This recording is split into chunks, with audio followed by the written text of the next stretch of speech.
¿Se la sabe? Ay, amor. Para todas las mujeres traicioneras. Pero así las queremos, chiquititas. Mira nomás, qué hermosas mujeres hay aquí. ¿Qué pensabas tú cuando me enamoraba? ¿Qué pensaba yo que te hacía caso?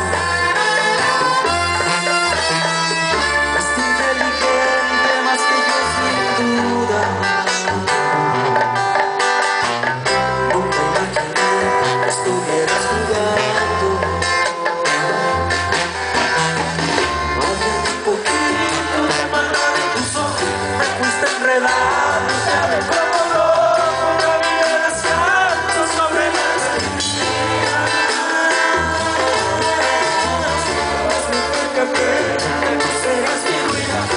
Y me entregabas a cuidar mis pasos. Tu sincero siempre, pero no me alcanzó. Y ahora mírame.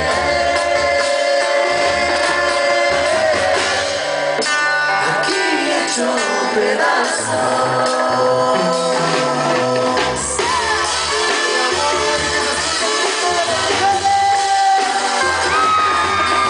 ¿Quién las quiere? ¿Quién las quiere, chiquititas?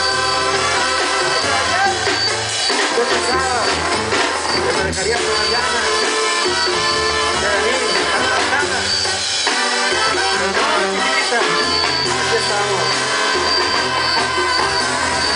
¿Qué pensabas tú cuando me seducías?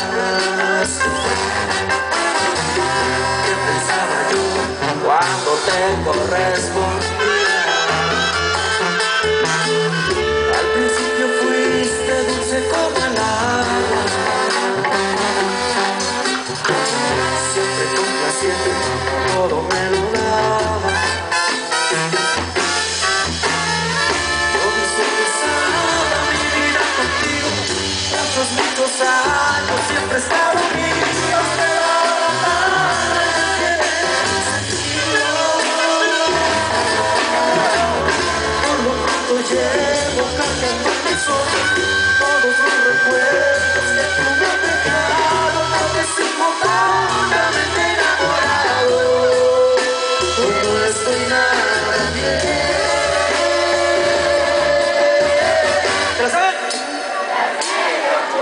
¡Qué bonito! ¡Ay, amor!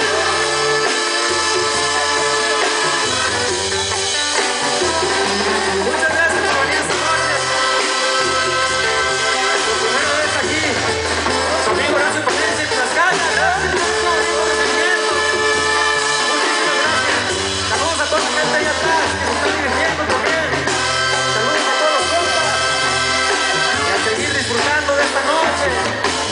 La noche es joven todavía.